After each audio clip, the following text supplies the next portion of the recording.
Hey team, and welcome. I'm your host, Carrie, creator of Mother Life, your destination for all things real talk and parenting. This is the IRL group chat, where we talk about the wild balancing act of pursuing careers and passions while also doing our best to show up for our kids. Join me every week as I sit down with some badass parents in my closet and we talk about their careers, kids, and relationships and all of the weird shit that comes up when you're trying to balance the seemingly impossible.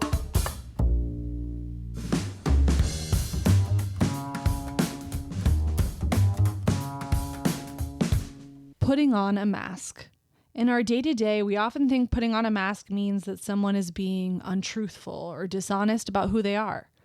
But putting on a mask can also be empowering. It's like identity armor.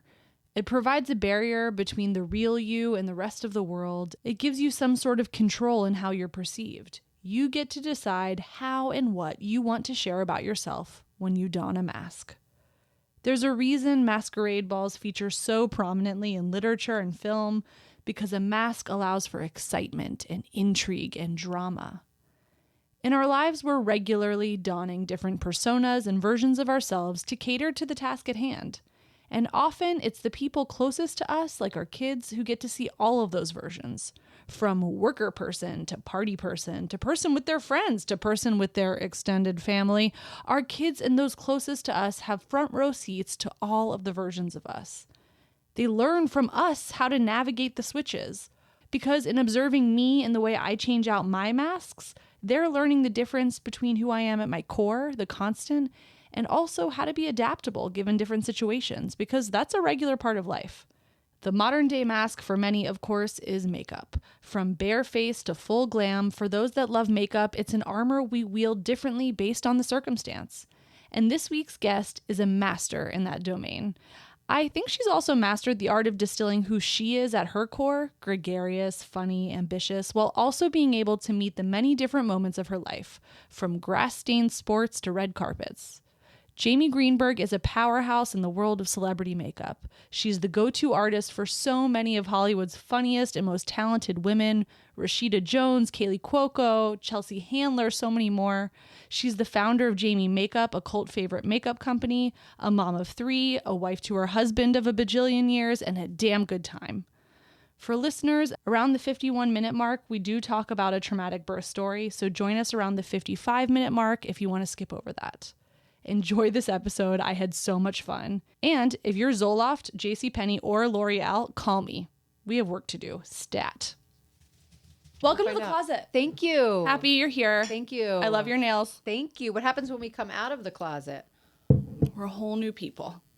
We're reclaiming our identity, whatever that means to us, I love Jamie. it. Thank you. Okay, we have a lot to cover today. Okay. I'm very excited, but you know the shtick here. We're going to start with little Jamie. Yes. We're going to get to... I just want to say for all the listeners right now, there was no lube involved. We just got straight to it. Okay, let's go. Yeah, no. We're not messing around here. Time. Moms do not have time. Nor do CEOs of companies who work with their husbands. Let's go. Yep. You have a lot to do. Yes. We have a lot to cover. So we can't fuck around. We're starting with little Jamie. We're going to get to today. There's a lot in between, and we have listener questions. Great. Everyone knows Jamie now. Like the CEO, the boss bitch, the mom of 3, Jesus Christ. I know. And, you know, just flying around the world, doing some of our most favorite people's makeup. But, like, you weren't always doing that. Nope. So bring us back to the beginning. Where were you born? Where are you in your birth order in your family? Okay, I was actually born here in California. Real California? Like here? Well, Palos Verdes. Okay. And my parents were living out here for my dad's job. And then they moved back east, and I grew up in Maryland. So most of my childhood was in Maryland. We moved back when I was 4. And is Palos Verdes the place that people refer to as RPV? Rancho Palos Verdes? Is that the same thing? I don't know. Maybe. Is it's it very south? pretty. And is it's it on south. the water? It's on the water. Yes. Yeah, And it looks like Italy. Yes. Okay. And I'm like, why didn't you keep the house? How old were you when you moved from there back to Maryland? 4. So I remember nothing. They often say Maryland is the Italy of East. No, PV is Italy. I know. I'm like, Maryland. People think Maryland is like, it literally is a gray area. Like what? I don't know. I don't have any crab cakes. That's it. Yeah, all I guess people that's the know. thing. I'm trying to think of something to say about Maryland. Literally 14 miles from the DC line. Okay. So like DC, it was kind of like a homogenous, very melting pot. What neighborhood? I lived in Rockville, Maryland, which Okay. is like next to Potomac, next to Bethesda, which is Okay. like a nice, very nice neighborhood. Wonderful upbringing. Yeah. Safe, bubble. Yeah. But melting pot. Like because there's so many embassies in DC, you had people from all over the world. Like That's ideal. ideal. And that's how I thought the world was. Yeah. And little did I know. Yeah. Come to Tampa, Florida, where I grew up. It's a little different. Very different. I think you might be our first Marylander on the podcast. Let's go DMV. So all I know, That's the DC Metro, Maryland, Virginia. Yes. And there's a lot of us out here in Los Angeles, so I just want to give a what? The only thing I know about Maryland is the Terrapins. Yes, let's go. University Because of my Maryland. high school mascot was also the Terrapins. Oh, nice. And Terrapin Station, Grateful Dead. okay, fine. Yep. So I know three things. Three Great. things about Terrapins. But they're turtles. Like, it's a terrible mascot for a school. It is. Slow? Like, wise, maybe? Can I tell you something? I don't have my purse, but I carry a marble turtle in my purse. Okay. Because my husband calls me the turtle.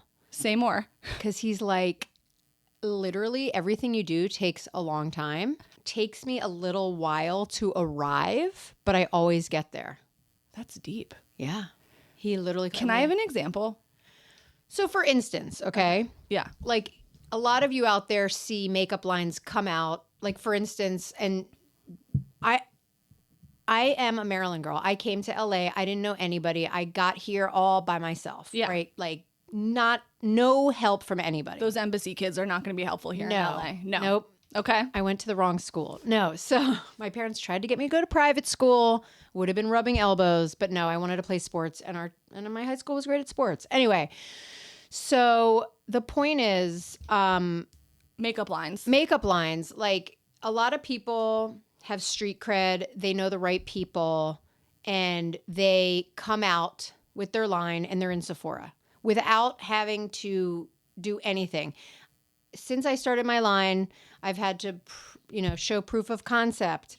You have to sell $1 million worth of product. Okay, we sold $1 million worth of product. Here, look. Yeah. We're not even advertising. Yeah. Like, okay, you need to advertise. We need to see your ROI. And I'm like, okay. Return on investment. Return on investment. So we start advertising. Look, we're a 4-to-1 ROI. Great. Nobody gives a shit. I can't get arrested. Nobody fucking helps, whatever. So my husband's like, it's fine. We're going to just do it the old fashioned way, like the tortoise and the hare.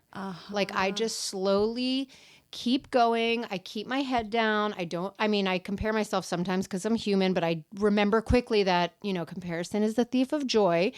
And I just continue to do it. And we always get where we want to get. Like everything in my career I've gotten not as quickly as others, but I get there. I'm in gonna my go. own time. I might be a turtle too. I think I'm a turtle. Welcome to the turtle crew. I got to tell my husband this because he calls me a Ukrainian tractor or Ukrainian tank. Okay. He's like a fine Swiss watch where if there's any humidity, it breaks and you have to like take it in for repair. And it's like, and he calls me, right. And Yeah. he calls me like a Ukrainian tractor or tank or whatever it is. Cause I just keep going. Yeah. And, And you're there's a beast. parts falling off. Yes. And I'm just like, that's me too. Let me give you a little Boom. fist. Yeah. but I think I'm a turtle tractor. Yeah. Because it's like, it's the Also greatest goes story of all time. You Yeah. know? But then it's like going back to the point of all of the steps that you've had to take, you really know what you're doing. I do. You really know the guts of the sausage because you took your time doing it. Right? Yeah. That's what I tell myself. Yeah. Well, I'm still climbing for that, that final, like whatever it is that I think will make me happy. And then But, you'll get there and think of a new thing. yeah, I hope not. I think you're kind of doing a lot of things right, which is one of the reasons why I want to talk to you because your kids are older than my kids. Yes. And I love a little bit of perspective from a little bit further down the line. Okay. And I want to give a warning to the audience that I am not your typical mom. I am. We don't do Listen, my parents are What does both that from mean? Jersey. You'll see when I answer your questions because my family's from Jersey. I grew up with very thick accent, Jersey accent. My friends used to crank call my house, so my mom would answer the phone and go, hello, hello, and then they'd hang up.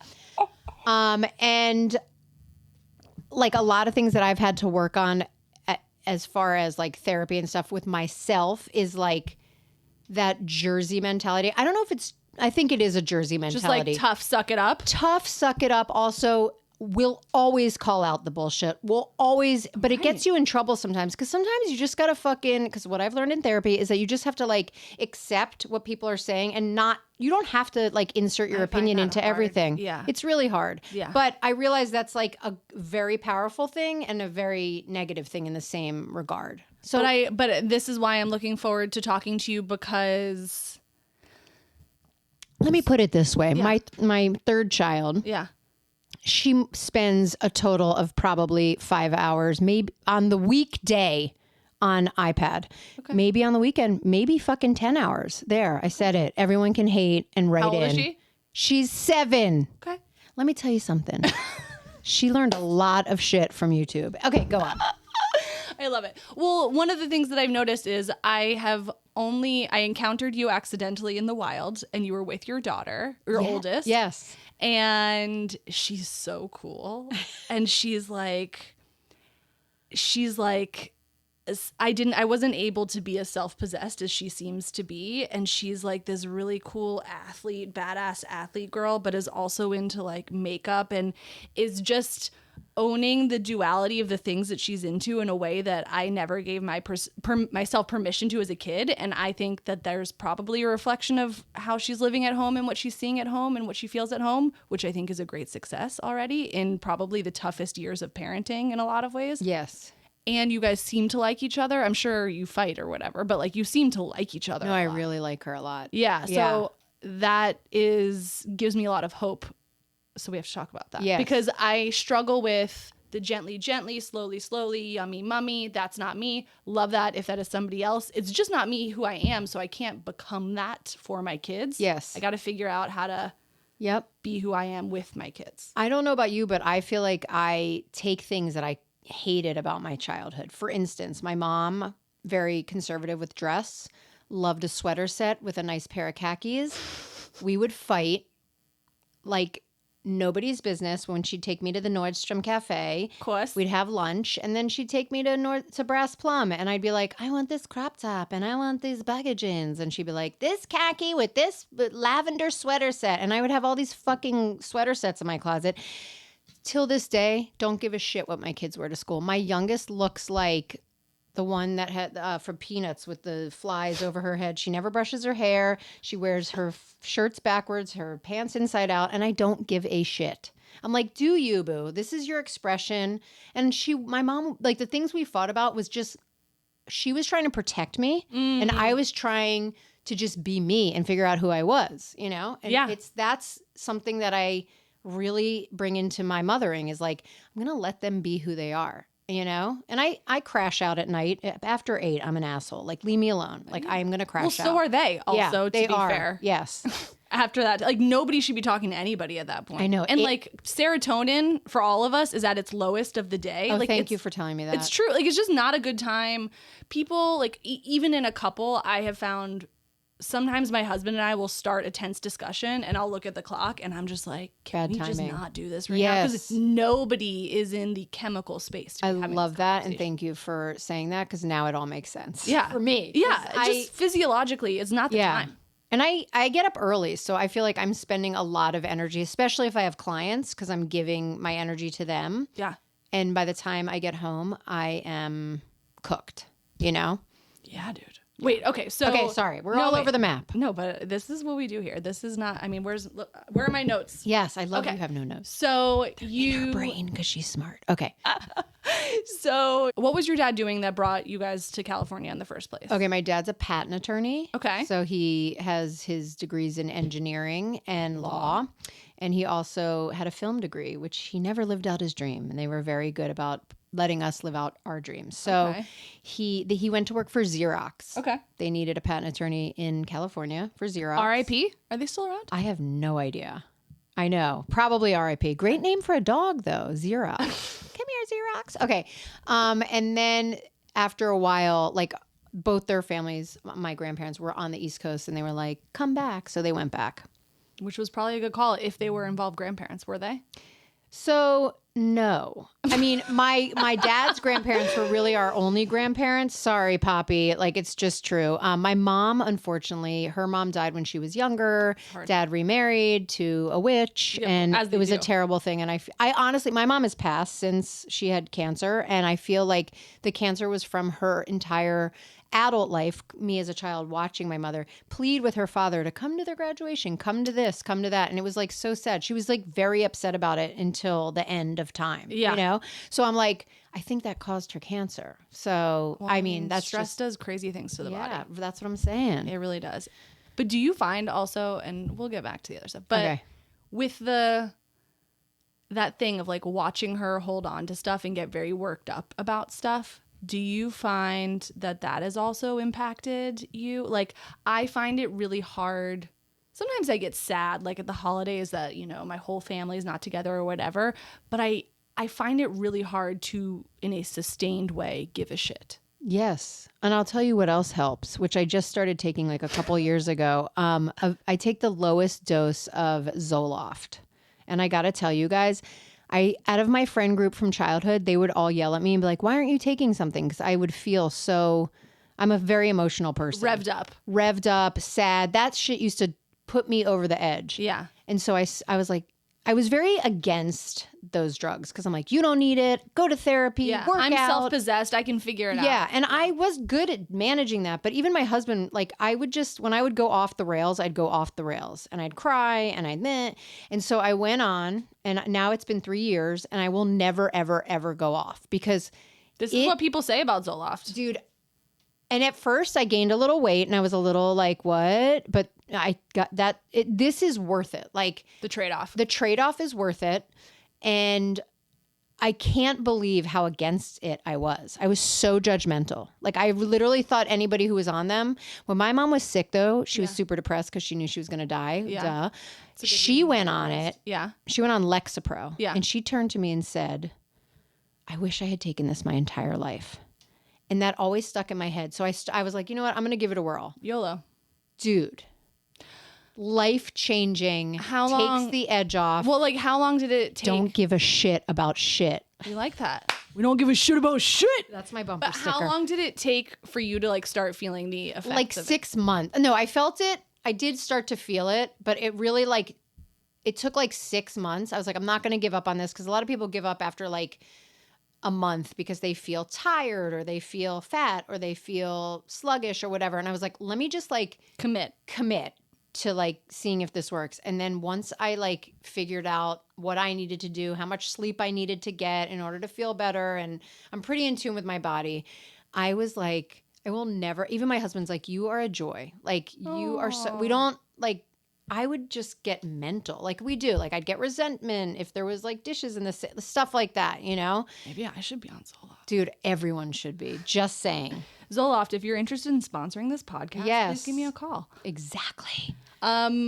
That is huge though. What did you feel the same way about therapy, or was just the medicine? I loved therapy, It but was just the medicine. it piece. was the because therapy is great, but there's so much you have to constantly, like every day you're rewiring your computer to like not think this way or take a breath and relax. And I don't need a journal anymore, motherfuckers. No, I'm just kidding. I'm kidding. But like, honestly, like things that would have sent me over the edge, I don't care about. And I'm like, my mom was so concerned about Yes. this and concerned about that. She should have had that edge taken off. Yeah. And it hasn't changed me at all. I thought it was going to ruin my sense of humor.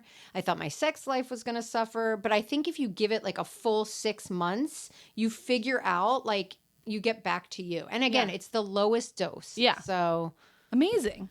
I love it. I love that. We love drugs here on the pod. Yeah. I mean, I feel like people don't talk about it enough because I was that person who would judge people and be like, oh, poor them. They're like, you know. And Well, I'm kind of the opposite, where I've always been like, is there a drug I could be taking right now?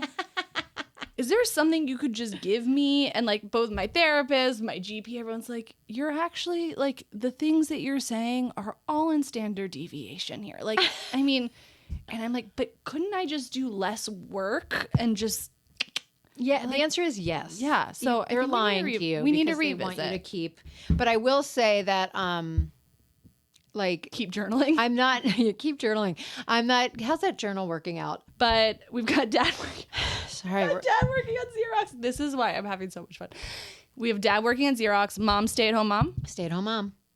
And do you think that was the right fit for her? No. No. Say more. Yeah. She was a very skilled dancer, and she lived in New Jersey, so she was like summer stock was like the big thing in the summer, and she got picked to do summer stock, like Bye Bye Birdie or something, and her parents made her do math instead because she wasn't a very good math student, and that like ruined her life. She then taught PE.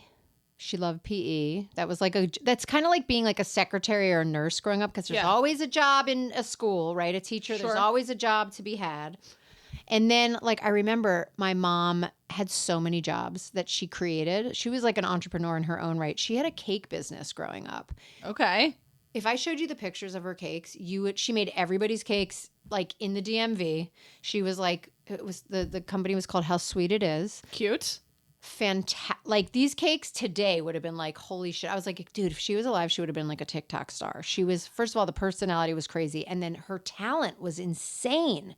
And then she cooked meals. We had family dinners every single night. She went to like how I feel about things. The Cordon Bleu, of DC to learn how to create different meals. Like she was just so talented. And I think she suffered from some depression and stuff because I felt like the mothering wasn't enough. Now she was a phenomenal mother. Yeah, but it wasn't enough of an outlet for her. Correct. And then as I got older, she worked at a travel agent, Air Jamaica, I remember. I thought she was having an affair with the guy who hired her.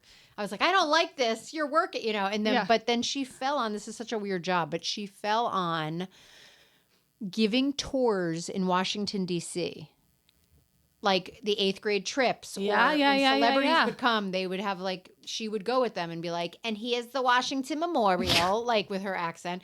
She loved it so much. She was like Joan Rivers. She had a not a Rolodex, like cards. Yeah. And each monument had a stack of jokes that she would memorize. Amazing. So she was like, a little cringy, but that was her shtick. So she did that one at the end of high school for me, in my college years, and then in my adult years. And she just loved it. And she had so many friends. And when she passed away, all these schools all over the U.S. sent stuff. And it was so sweet. I was like, wow, she really touched so many people's lives with this. It was her. She was an entertainer. Yeah. And she never got to entertain. I wonder where you got your vibe from. Her, completely. Yeah, my dad's funny too, but he's an intellectual. Right. He went to Penn. He's smart as fuck. And I'm definitely it's Penny. If you watched Big Bang, it's Penny and Leonard. That was my parents. And I feel like I'm a little bit Is it an accident that you brought up Penny? One of your girls? Probably not. My Kaley Cuoco. One of your girls. Okay, so growing up in this environment, you've got funny mom who's really making childhood memorable for you. Yes. And she's doing the brief, keeping you conservative in your clothes, which we don't appreciate, Mom. We didn't appreciate that. But otherwise, you feel loved, you feel supported.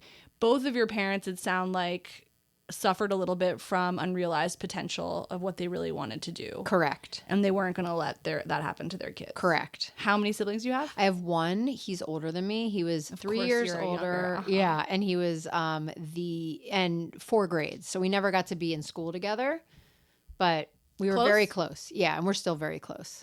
And now I have an older boy and a younger girl. Do you think there's anything your parents did to make it so you guys liked each other? No, not at all. I feel like we would fight all the time. Okay, great. Yeah, just checking. 24/7 fighting. Yeah. Good. Yep. And now we're really close. Okay. But I think my mom always would lay on the guilt trip I want you two to be close. Don't do this. Always I hear that. And now we are. We're very close. We talk almost every day. Okay, that is really And he lives in Maryland still. Okay, that's very special. That's very special. Because, I mean, right now I just say to my son, This is your best friend Yes. for your whole life. Keep saying it. Don't treat When her like I'm that. gone, this is all you have. I know I'm an inch away from that, but I think he's a little anxious and he's 4. Yeah, so I feel don't like give if I him that start then. with me dying, he still talks a lot about my grandmother dying. Oh, yes. That is the age that Very they're like, into the macabre right now. Very also, into death. 4 is a really tough age. Like, you know how they say like the 2s, terrible 2s? The Dude, fucking 4s. It's, the fuck you 4s. Yep. We are Big time. We got 2 weeks left of 4. Yeah. And there will he's be milking it. the girls obviously turn quicker past like into 5, 6, 7. Like that's when I was like, and like my son didn't turn until like 10. Sorry. Cool. But everybody's different. Great. Super. So when you're growing up, what were you into? Like what sort of things did you I like to do? loved fashion and makeup and hair, and I loved all that. But I also loved sports. I was like obsessed with soccer, like obsessed. And everyone would make fun of me because I would have red nails and red lipstick and play soccer. And I was good. Love it. Well, you kind of need to be good if you're going to do that sort of shit. Like they would make fun of me all the time. They'd be like, "Are you going to do a glamour shot with like your soccer ball and your red nails?" And I'm like, "Yeah." So you should. Yep. You should have. That's Still like do that for you, Jamie. I should do that. I'll go to Sears. I love that everyone's doing that. Yes. No, not Sears. No, JCPenney. JCPenney. Which also I think might be RIPing. No, probably. Let's be everything honest. from our childhood is gone. It's okay. Somebody our age will buy it and redo it. Let's go. That's what's happening. I'm into that. Yeah. So you and I are going to buy JCPenney. Yeah. So could you imagine? Did you imagine any of these things that you were into would translate to a vocation? No. So what did you think you were going to do for money?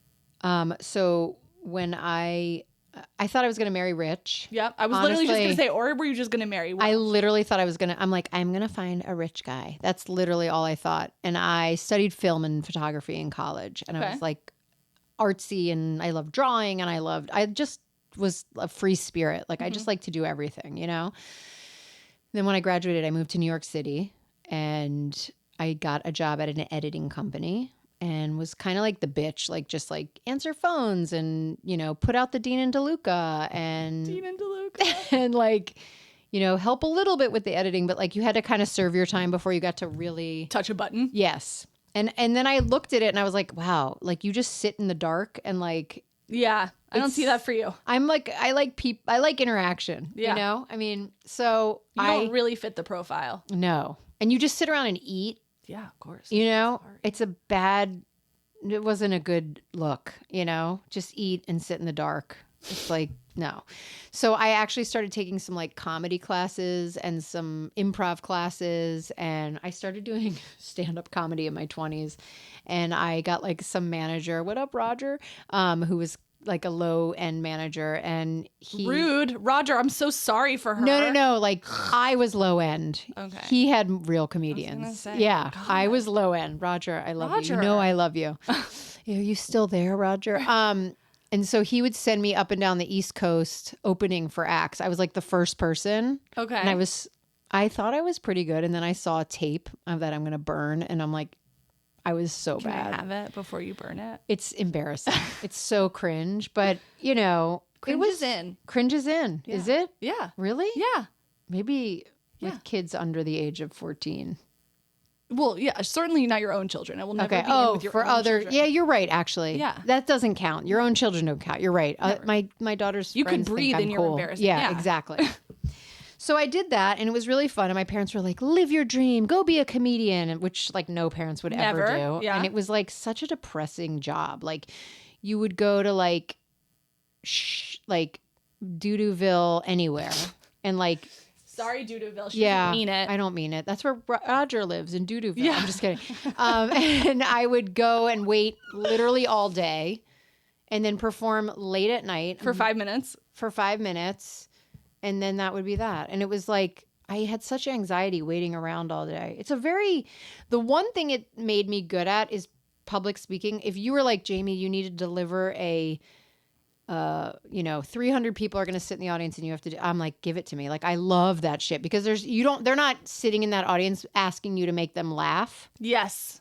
You just have to go up. And then if you throw a joke in there, they're like, oh, wait, Thrilled. This one's not bored. Yes. So I really honed that. And I then realized like with what I do now, I am like a one-on-one comedian, right? Yes. Like I am Totally. in front of the client where the hair person can get away with being quiet because they're behind. Yeah.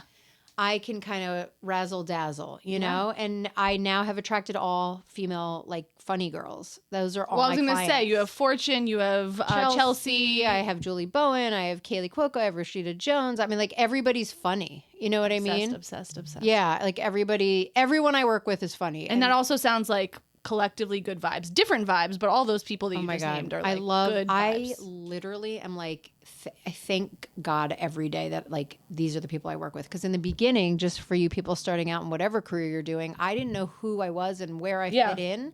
And I was like, to my husband, I would be like, I need to go buy Louis Vuitton, you know, shoes. And he's like, why? I'm like, because everybody's fancy and everyone's pulling up in a Porsche and everybody's dripping in designer. And he's like, that's the stupidest shit I ever heard. My husband's also very pragmatic and very like, he sounds like he should great. be He's my my guy. rock. Yeah.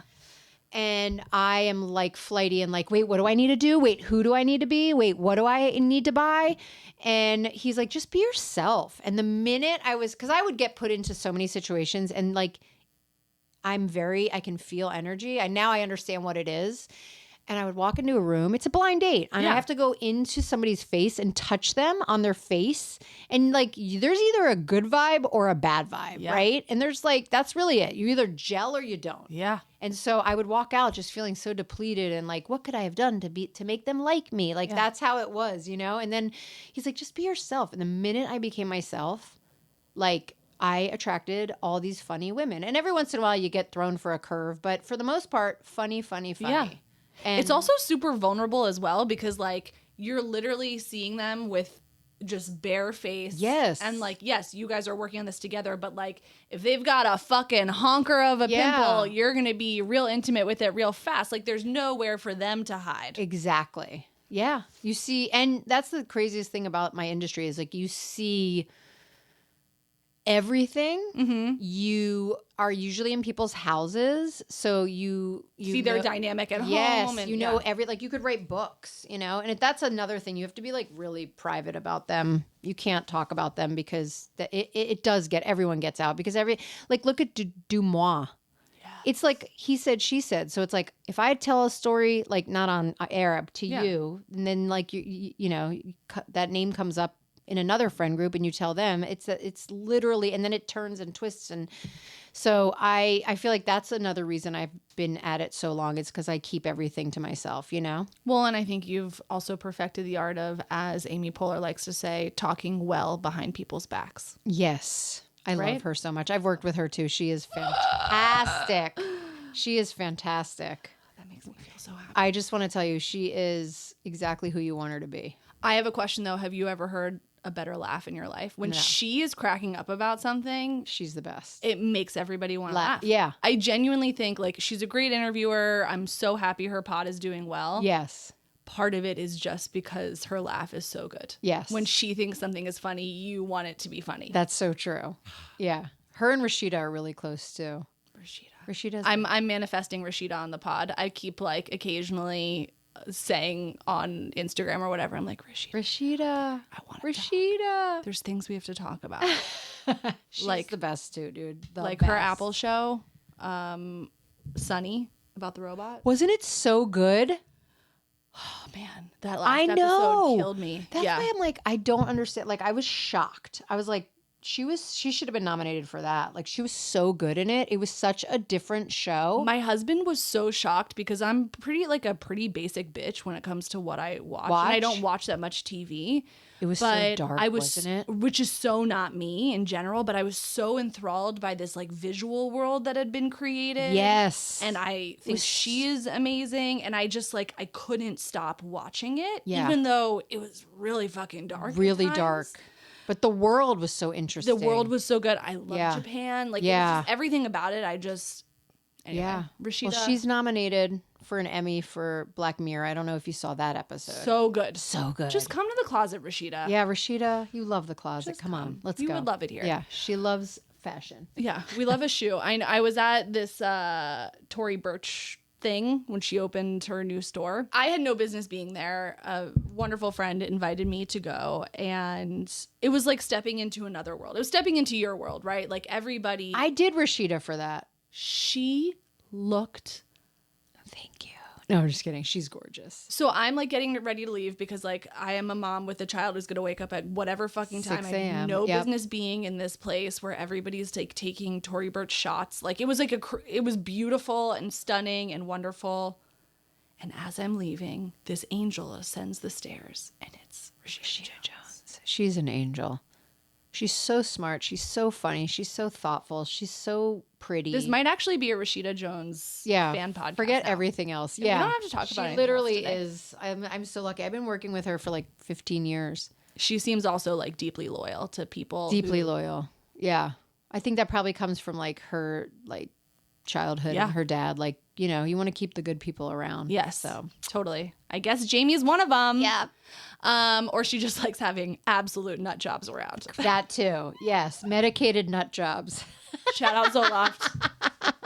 Okay, so when do you like first pick up a makeup brush and realize that stand-up comedy is not the thing? When do you start dabbling in earnest? Okay, in this so world? to be honest, like I was always into makeup, and my mom's best friend sold makeup, and I used to like go to her house and she'd give me stuff and I'd be like, oh my God. And my mom and I used to go to the Cosmetic Center, RIP, on Rockville Pike, and we would pick out Frosted Brownie and all the other things. And I would always go to the Mac store and spend all my money at the Mac store. It's like exactly what the girls are doing now. So I don't know why everyone's freaking out, because when I was that age, I was also doing that. Yeah. We didn't have as much to choose from. Yes. But I was going to where they sold, you know, or CVS or whatever I could find to buy cosmetics. Always loved cosmetics. And in college, I would do everybody's makeup. Who were you learning from though? Because Me. like, okay, There was no YouTube. There was no nothing. And by the way, I look back at pictures and I was like, I was terrible. Like, I was just trying to, you know, I would look in the magazines. That's all we had. We had nothing else, you know? Yeah. So as time went on, I remember my professor, my film professor was like, you should think about makeup. Like, you always have such cool makeup on. You always do people's makeup. Like, and I was like, what? And I didn't think anything of it. My aunt, actually, who lives in New York City, is still like a hairdresser. She cuts hair. Like men's hair. Why can't you say that? Barber? What is it? What is that? I don't know. A lady barber? A lady, barberess? Her name is Barbara. So a Barbara. Barbara the barberess? Yeah. She was like gangster. Like she opened up the Vidal Sassoon in London in the 80s. Like she was like cool as fuck. She's a groomer. I know that's what you call it, but I can't do that anymore. So no, makeup that you always loved. Oh yeah, I loved. But you also had like a lot of people in your life that were in this space kind of validating that this was a legitimate path to go down. Yes. So my husband and I had become exhausted with New York City. Because you guys met in college. We met in college. We were exhausted. He was actually in finance. I was like, I got a live one. And I was in film. And he's like, I want to be in film. He loves storytelling. He loves writing. He loves storytelling. So I was like, there's only one other place I'll live, and that's Los Angeles. And I had done a summer program when I was in college, and I was like, I love LA. Like, I loved it so much. And my parents were like, it's because you're not working and you're just having fun. And I'm like, no, I like it here. So we moved. He's like, fine, let's do it. So we're like, he also asked me to marry. My mom's like, I'm not planning a wedding with you. How old were you when he asked you? 25. Okay, child bride. It's young, I know. Child bride. So my mom's like, I'm not planning a wedding with you across country. It was her wedding. I could have cared less. So she planned the wedding. We were like, we'll get married and then we'll drive out and do our thing. What was the dress situation for that wedding? I actually borrowed my best friend's Ula Maya dress. It was it was just like strapless. Like a strapless shifty thing? It was like strapless and then like, just like a plain, and then it just like Cinderella. No one can understand what I'm saying, but that's how I described it, and you'll just have to, I'll send you a picture. Okay, please. We'll put it in the show notes. We'll put it in the notes. It showed off the girls. Yeah, showed off the girl. Always had the girls. Always. So before you met your husband, were you like dating a lot? I had a serious boyfriend in high school that like made me mental and like got over that, and then was just in college, just had fun, just being like a flirt and dick tease and scared of everybody. Like, Sure. don't want to get a disease. Like, Yes. I was kind of like a prudier type of girl. Same. You know? Yeah. But I definitely had my handful of hot guys. Like, I definitely, like, two of the guys I heard that I hooked up with from high school. Well, I was in high school? I was in college. It was like a summer. They're both gay now. So at least they were good looking. Yeah. Yeah. And Took then good care of themselves. they really did. Yeah. And what was it about your husband that was like green flag? Okay, first of all, Because you're in college. Like, what are you looking for in college? We weren't, during the whole 4 years, we weren't anything. It was like the last month. But the thing that's sad, and we've all moved on, but his best friend and I were like, had a thing. So it was kind of at the end of college. But whenever I'd see him out, Yeah. the chemistry was unmatched. He was the most fun guy, made me laugh so hard. I loved him, but he was completely off limits because of his best friend. Right. And then the last month of school, it was like All bets are off. all bets are off. I was like obsessed. I'm like, I loved him always, you know?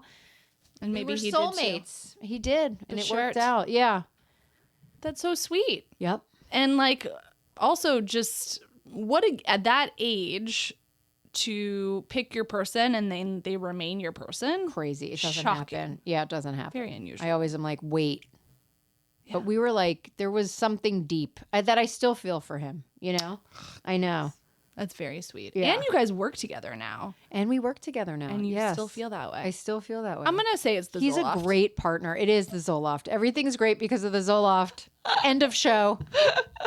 No, that's so sweet. Okay, so you have always been into makeup. Yes. You get this like nod from your film professor who's like, you know, you're really good at this. So we decided to move to LA. So we Moved got to LA. married. We spent the summer in Oxford Valley, Pennsylvania. Well, more Newtown, Pennsylvania, but Oxford Valley was the closest town, and there was an Ulta there. And one of my husband's friends, was like, "You love makeup. You should go get a job there." Because we were bored. We were over the summer. I'm like, Yeah. I like to work. I like to make money.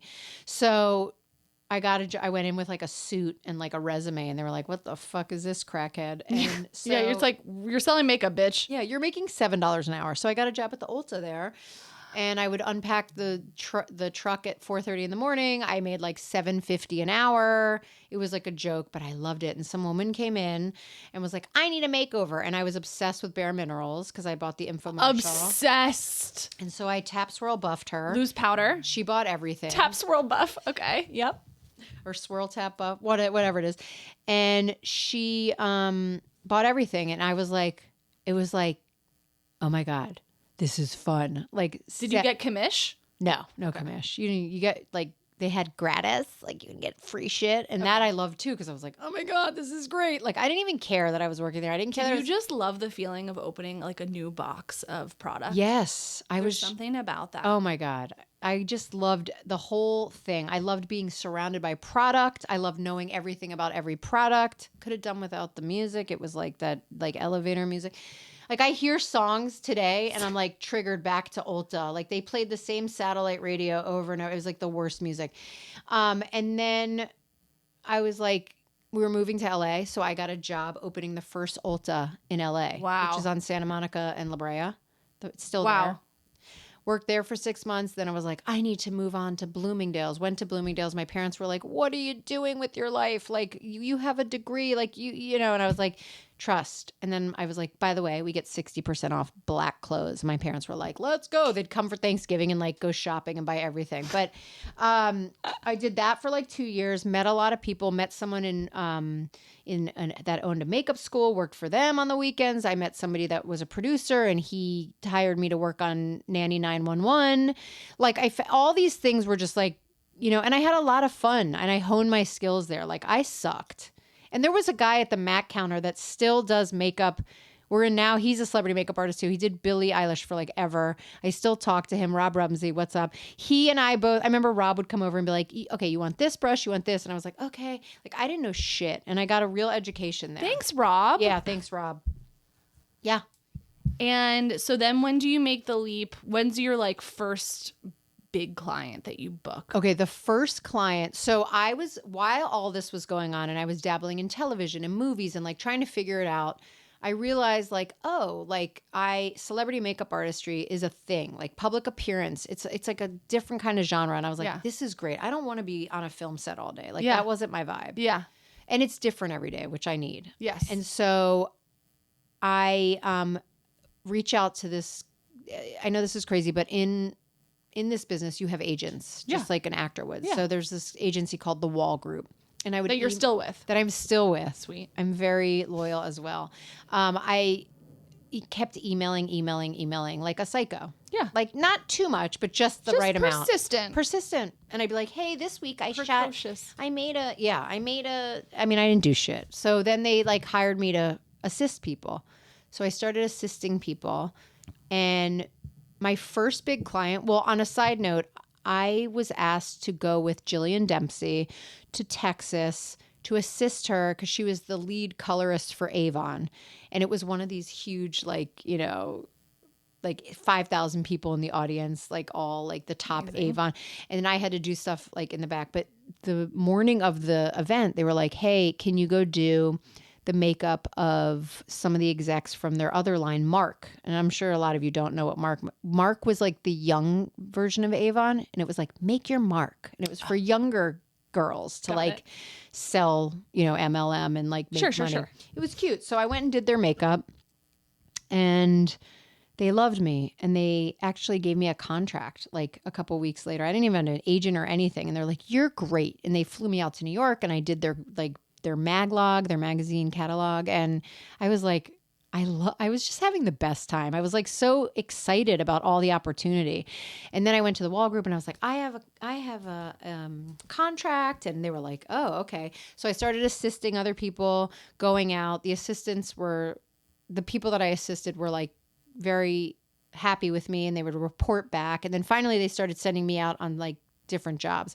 So my first big job, there were two that I remember. One was Lionel Richie, which was actually through a friend from childhood that like called me. Yeah. And I had just gotten back from Cabo and I got off the plane and he had called me like a bunch of times. I was like, we need like a touch up for Lionel Richie. He was shooting some like documentary film and they wanted to interview him. Sure. And I was like, yes, let me do it. And I remember I walked in the room and Lionel was like, damn, girl, you blacker than I am. That's what he said to me because I had come back from Cabo and I was so tan and he was awesome. And that was like, my dad was such a Lionel Richie. I mean, my whole family, Dancing on the Ceiling. Iconic, like, yeah. Like, it was just like pinch me moment. And then Katrina Bowden was on 30 Rock. Yeah.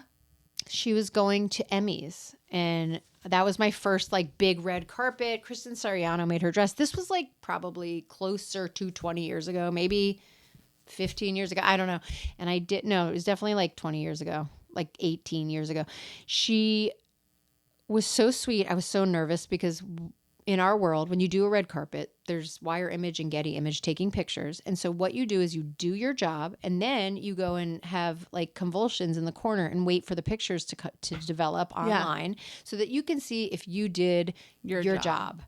And I remember they came out and I was like, oh my God, she looks amazing. Like I was so happy. And then like she texted me like, hey, I left you something at the front desk. You can pick it up. And it was like a card thanking me, which nobody does this, by the way. This was just like, must have been her first red carpet. Yeah. It was like a moment in time. Yeah. She sent like the nicest card and like $50 cash. Oh, sweet. And it was such a great experience. And then that like kind of was like, okay, I can do this. And then I just kept doing it. And for the first couple of years, every time I would get a new client to go to their house, I'd have to pull over, find a Norms or something to go to the bathroom because I was so nervous. Of course. The nervous pee.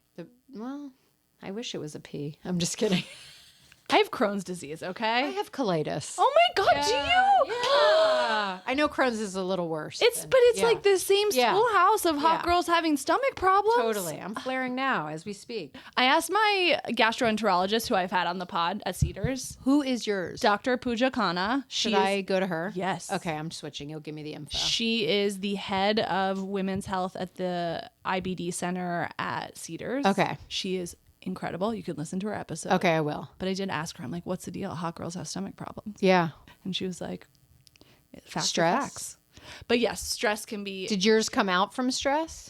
most likely. Yeah. I was 16, but like a very stressful period of life, family life, and Same. starting to like look at college and figure out, all of those things. Crazy. I know. I not only did I get, well, when I was your age and that moment where you're like, oh, Mary, I'm graduating. Where do I go? It's kind of a similar, I got shingles. Oh, another stressy kind of disease. Or I got shingles. Yeah. virus. Yeah. So, yeah, I And- manifest. Well, and Good this makes a stress. lot of sense also why you have this hypothesis about your mom. Yes. Because you saw what stress was doing to your body. Correct. And so you just were able to extrapolate. Way to bring it back. Yes. Mother life. Mother life. We might be rebranding, so we don't have to be that. Okay.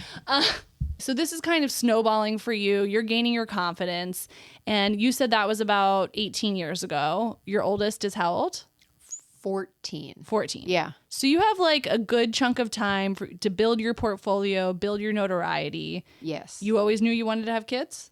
I did not want to have kids. Tell me. I just was like, kids are annoying. Always thought that. That's not wrong. So annoying. But like also brainwashed by my mom and society into the You should. You're supposed to. You're supposed to get married and you're supposed to have kids. That's what a like uterus what is for. The patriarch wants. So And how did your husband feel about it? he wanted kids. Of course. He's It's like, such no a work for good. them. Just kidding. No, I know he does a lot of work. No, he does a lot. He is not like every guy. Yeah. He's not like every man out there. He's not.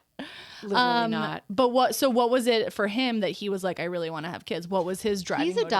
adopted too. So I think I don't know. We've actually never talked about this, but I think having the first blood related relative was important to him. Don't you think you should talk to him? Yeah, can you go home today We and talk. ask him? I will ask him, but yeah, we have talked. It's just I don't know. People have, but we don't talk, and that's why we get along so well. No, you know I'm what? just I have heard that is actually the secret. Yeah, But separate bedrooms. people, No. that is I also, wish. the New York I Times wish. says Yeah. that No, is, it's sleep a true divorce is thing. a very successful Yes, you way can to have sex in the morning, guys. You Yeah. don't have to do it at night. Night is for Who television. has Netflix. the time. You got to just stick it in when you can. As we said earlier, serotonin levels are lowest at night. Leave me Why are alone we at night. trying? Leave me alone at night. My favorite is when the kids go to school and I'm home. He comes back from dropping my kids off. Afternoon delight. After we sing it. Mid-morning Yeah. delight. Yep. If it's afternoon, believe me, we sing that. Yeah.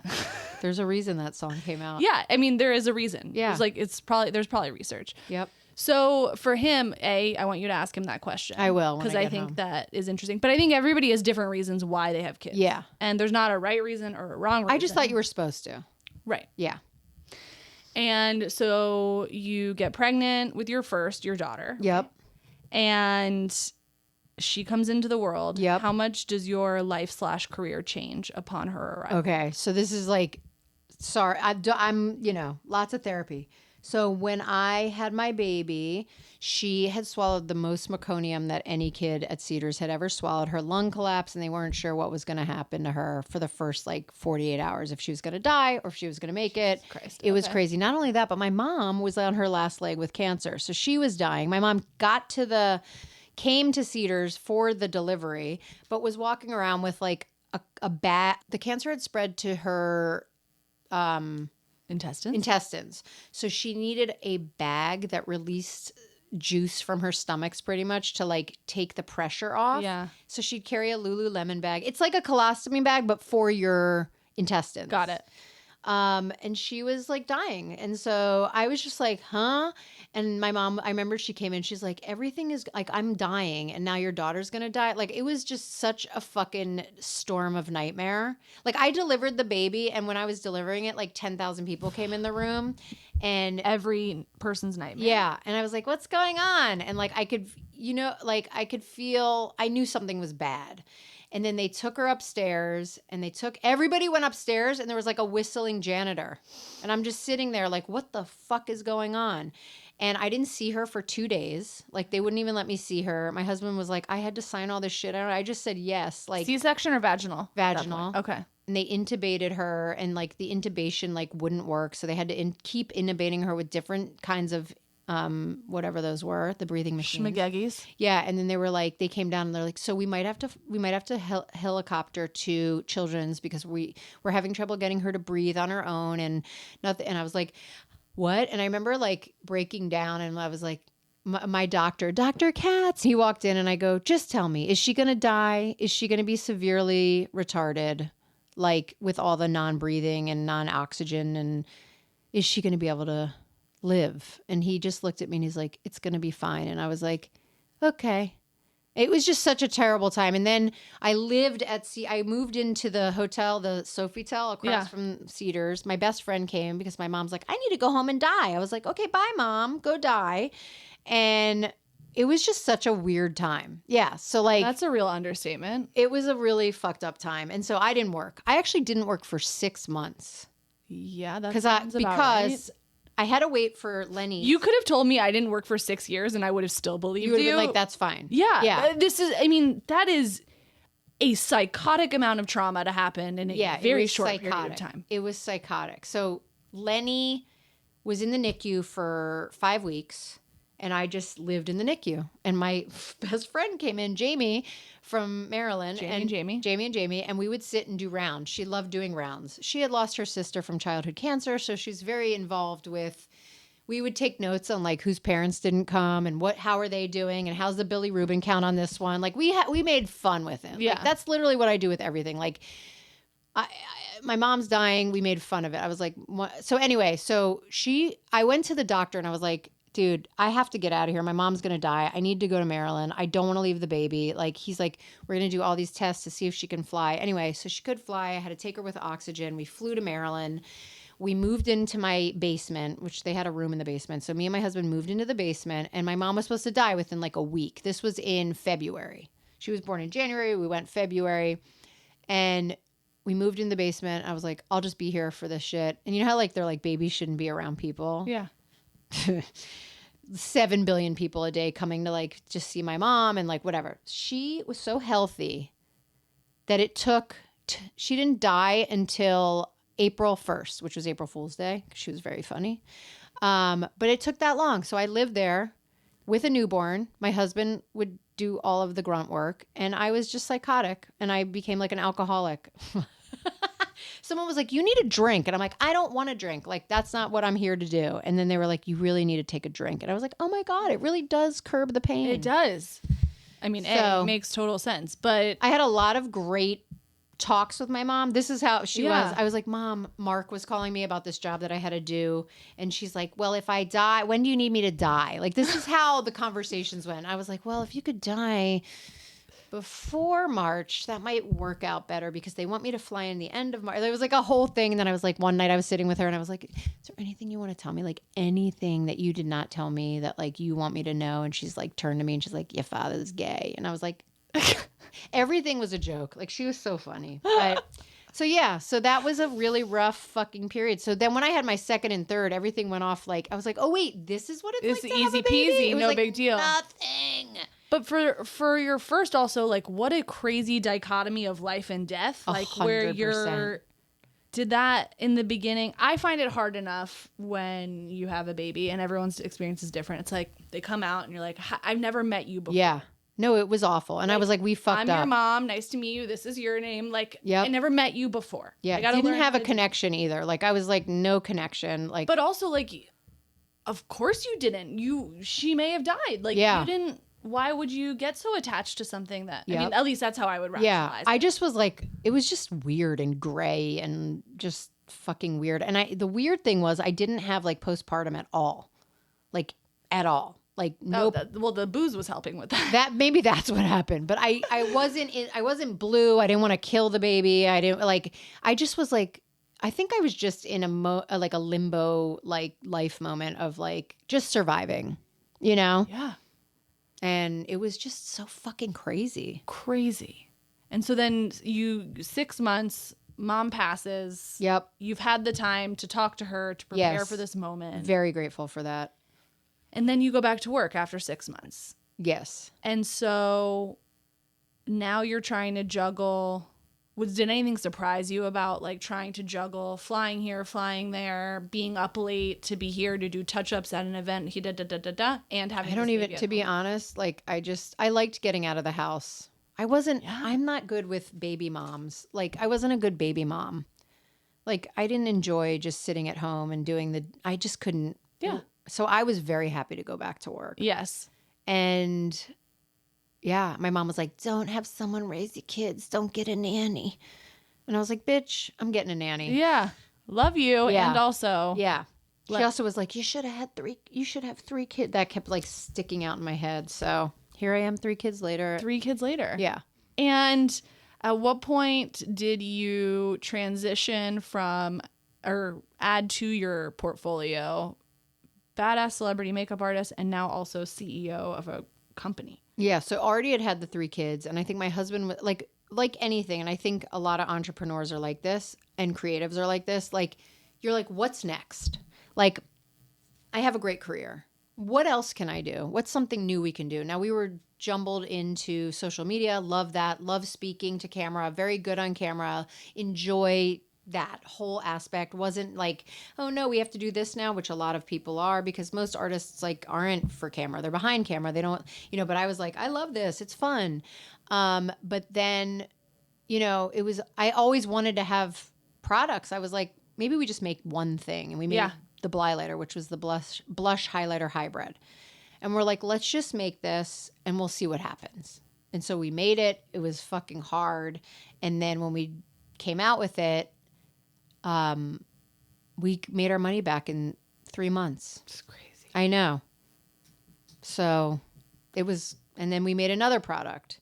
We made our money back in 3 months.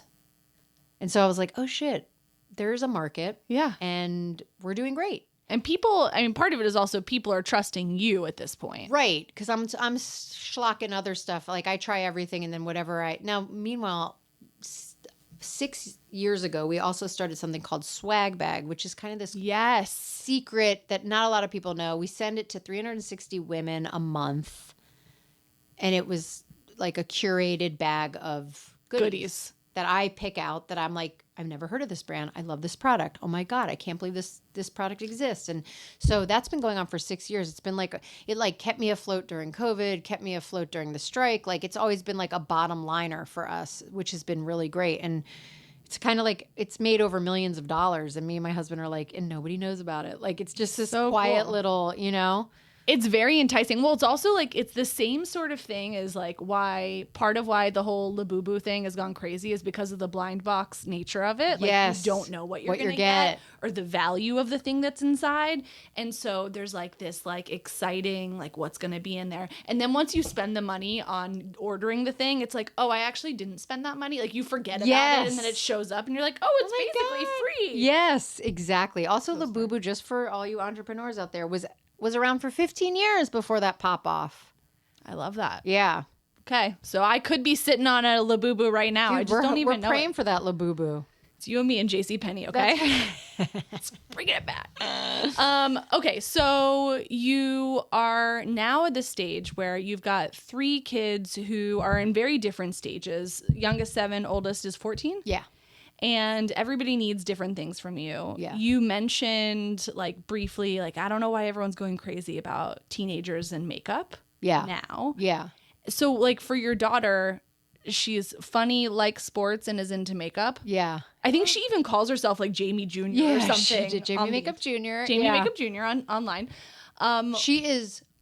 Talk to me. She's so much more chill than I am. She is, like, she took all the good shit and none of the, like, neuroses, Talk about, like, a little cycle breaker you are then. Yeah. Because that's clearly something that you and your husband are helping her to do. I know that people are their own people, but also she's growing up in an environment. Yeah, she's, like, she'll be like, Mom, chill. And I'm like, you're right. I'm just being like my mom now, It always creeps in.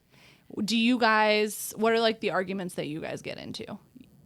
Well, we don't really argue that often, which is crazy, but it'll be, I'm trying to think of, well, like last night, this is so stupid, but last night I went to pick her up from practice and I pulled my car. I was kind of in the middle of the street. So she's putting her stuff in the car and I'm like, just close the door and let me just move, because everybody started beeping at us. Sure. And she's like, no, Mom, let me just put my stuff in and get in the car. So she just wanted to get it over with, get in the car, and I wanted her.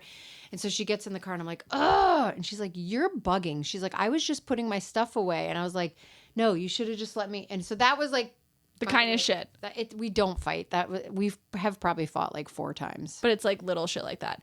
Did you guys have, or have you had with any of the kids, like a sit down sex talk, or how do you talk about sex? Yeah, Lenny and I have talked about it. I also bought her a book, and I'm like, if you have any questions, and we've talked about stuff. Like we've had a You talk. just strike me as like a family that's like pretty open about talking about everything. Yeah. And then my son is a boy and makes jokes, and he's always like talking about penises and stuff like that. And I'm like, my husband's very much like, you have to respect a woman. And we haven't had the full with him because he's only 10. Yeah. So that'll come though, and we'll talk to him. And then, but from a very young age, all of my kids, we were like, you can marry a boy, you can marry a girl, you can love who you love. Like we're very like that. Like my daughter, I remember Lenny in the bath when she was like 4 or 5, and she was like playing, and she's like, playing with like 2 girls. And I was like, they can be in love. Like, so we were very open about like that, you know? And what are the biggest fights that you and your husband get into? I think our fights are usually him getting annoyed with me being too into my world and not thinking about him. Right. That makes sense. Yeah. So he gets mad, and then I get mad. The things I get mad about is like, the chores or whatever. Yeah. I'll just be like annoyed. But like right now we're pretty 50-50 on chores, which is good. Let us not jinx it. Yeah. So what do you think in terms of, I mean, everyone says that like the age, especially of your 14-year-old, is like such a scary time to be around teenage girls. Yeah. But it doesn't really sound like your experience. I'm waiting for the other shoe to drop, but I feel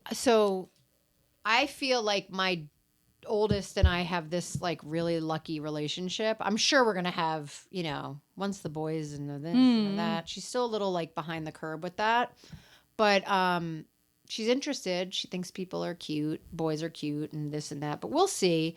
But my son, I think I'm gonna have more of a head to head with. Yeah, he's my more emotional kid, and he's got a little bit more of my mother in him, and a little bit more.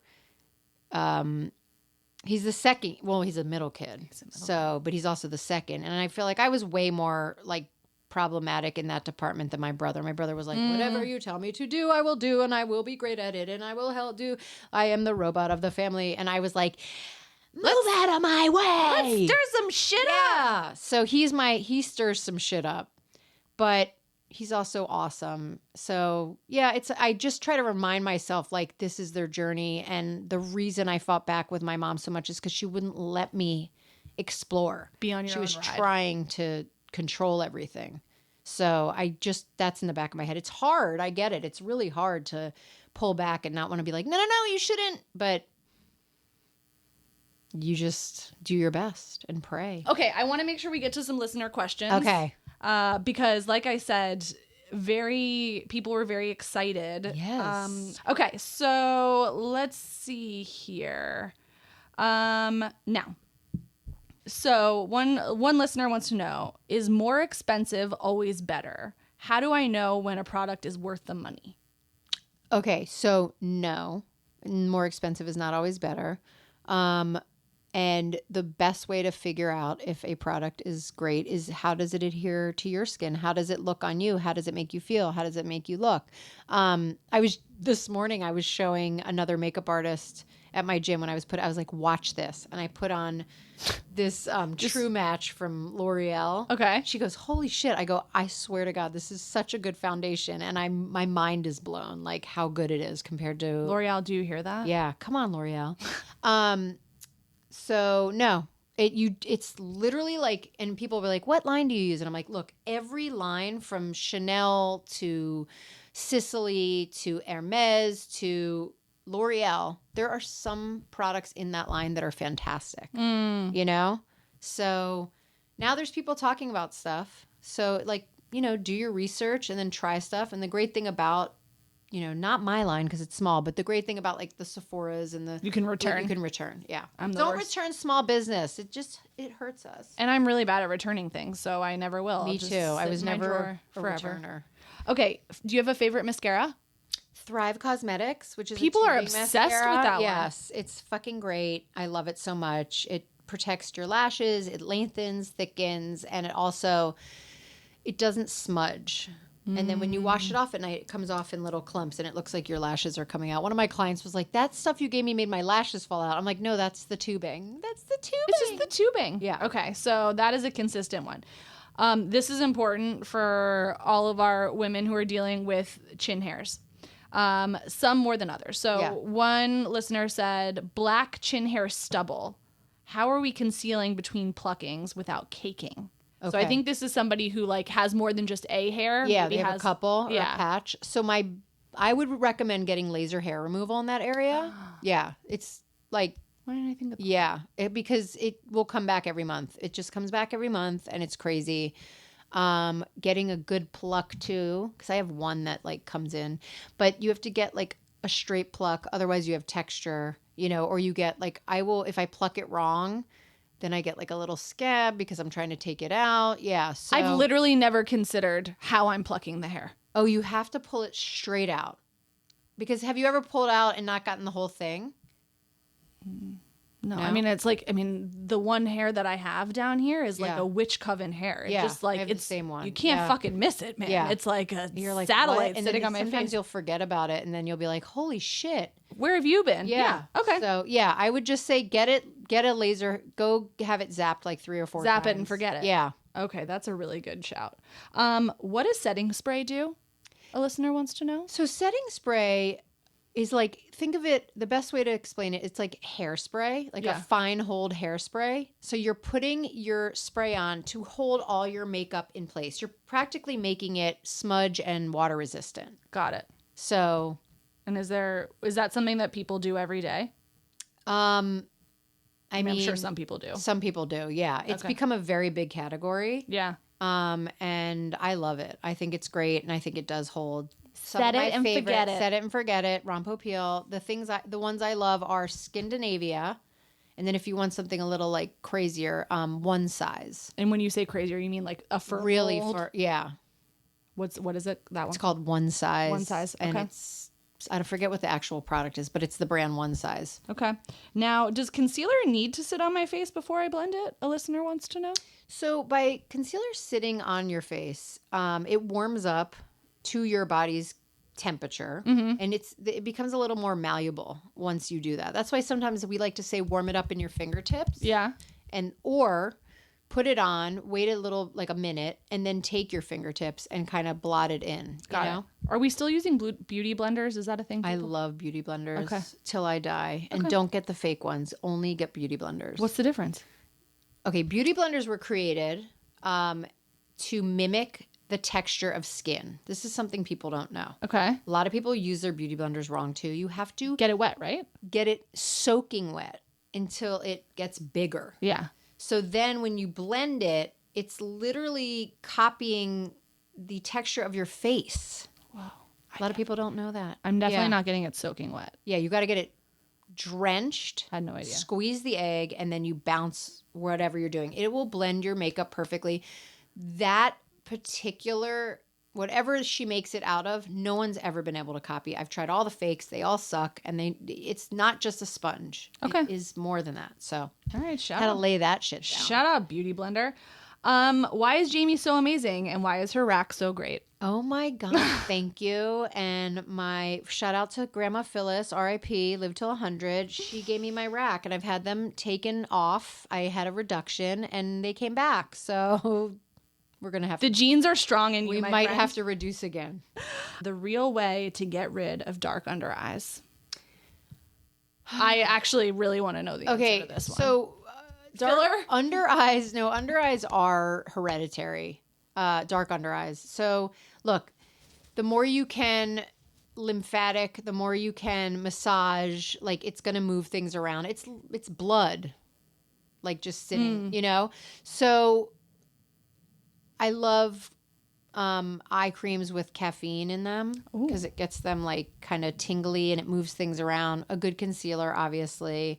And there are some things you can do with like, you can go get an eye job.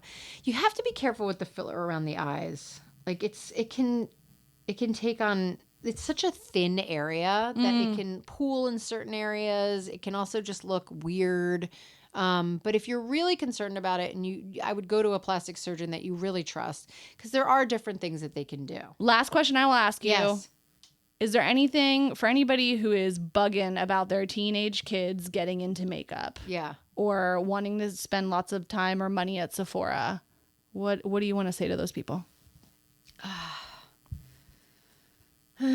I would say it's definitely a form of expression, right? And it's better than smoking a cigarette, I guess. But I think there needs to be limits with our kids. I think buying them everything is also like a disservice.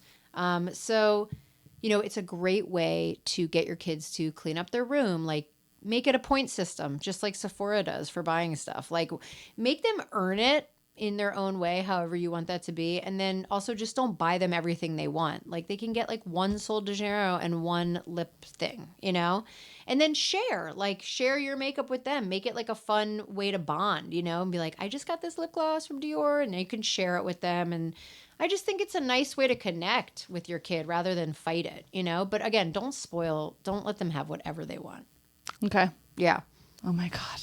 It's like having such a well of wisdom here.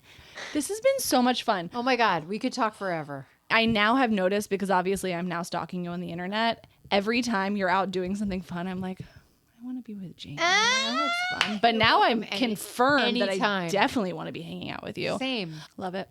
All right. Well, this has been so much fun. Oh my God. Thank you. Thank you. Team, I need your help. If you love it here, please like and leave a review on your favorite podcast platform. Subscribe to the Substack for full access to this episode's show notes and join the discussion. And of course, follow me on Instagram at Mutha, MUTHA.life for a daily look at all things Mutha. Thanks for listening. Be sure to tune in next week for another Chat in the Closet. This podcast was produced by Mutha Life, music by Ronan Landa. See you next time.